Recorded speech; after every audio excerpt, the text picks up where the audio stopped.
Welcome. In this video, I'll show you how to fix GTA 5 bookmark jobs not showing. Alright, if you found this video helpful, please leave a like and subscribe to the channel for more such tutorials. Now, first up, I'm going to figure out whether you're currently playing with the correct console or account.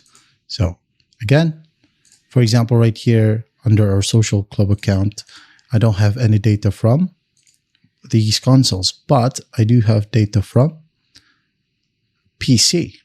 Should it be enhanced or legacy? All right. Now, when you go ahead over to GTA Online right here, you'll have your jobs. And then you'll be able to see the bookmarked jobs.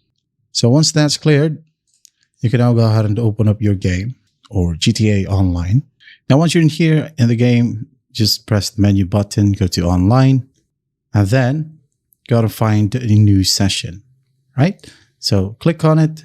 Now, invite only session right here. You double click and click on OK. Just wait for it to load.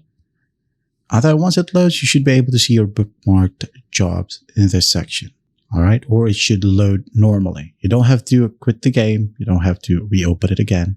As we all know, it takes some serious time. Right. So press escape online. Now go to jobs, play a job, double click, bookmarked, double click, and you should be able to see it right here. All right. So that is how you fix GTA 5 bookmark jobs not showing. I hope this video helps, and I'll see you in the next one.